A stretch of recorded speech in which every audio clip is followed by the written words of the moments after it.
నేనే మార్గమును సత్యమును జీవమునై ఉన్నాను, నా ద్వారానే తప్ప తండ్రి యొద్దకు ఎవడునూ రాడు. యోహాను 14:6. నిజమే, యేసుక్రీస్తును చేరుకోవాలంటే, మరి ముఖ్యంగా పరలోకం వెళ్ళాలంటే మనం యేసుక్రీస్తును నమ్ముట ద్వారానే పరలోకానికి వెళ్ళగలం.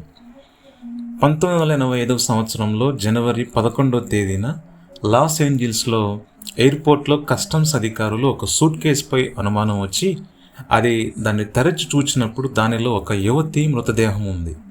ఆమె దుస్తులపై ఉన్న లాండ్రీ మార్కుల ద్వారా పోలీసులు దర్యాప్తు జరిపి ఆమె అమెరికాలో నివసిస్తున్న మహమ్మద్ అయాజీ అనే ఇరాన్ దేశస్థుని భార్య అని కనుక్కున్నారు. ఆమె పేరు ఖాటూన్ సఫీ, వయసు 20 సంవత్సరాలు.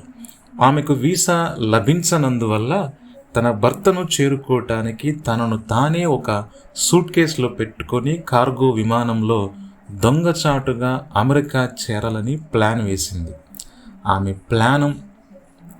ఆమె వేసినటువంటి ప్లాన్ వికటించి ఆ ప్రయత్నంలో ఆమె మరణించింది. ఆమె మరణించినదని తెలుసుకున్నటువంటి ఆమె భర్త ఆత్మహత్య చేసుకున్నాడు. సూట్ కేసులో 2 రోజులు ఉండగలిగినను దొంగచాటుగా అమెరికాలో ప్రవేశించుటలో విజయం సాధించగలనని ఆమె ఎలా అనుకుందో అని అధికారులు విస్తుపోయారు. ఆమె దొంగచాటుగా అమెరికా చేరగలనని ఎట్లా అనుకుందో అట్లే అనేకులు తమ సొంత పద్ధతుల ద్వారా పరలోకం చేరాలని తలంచుచున్నారు. తాము మంచివారమని, ఎవరికీ కీడు చేయటలేదని, చర్చికి క్రమంగా వెళ్ళుచున్నామని, అందువల్ల తాము పరలోకానికి వెళ్తామని తలంచుచున్నారు. దొంగచాటుగా సూట్ కేసులో అమెరికాలో చేరుట ఎంత కష్టమో, అలాగే మన సత్క్రియల వల్ల, మన మంచి పనుల వల్ల పరలోకం చేరుతామని అనుకొనుట కూడా అంతే మూర్ఖత్వం.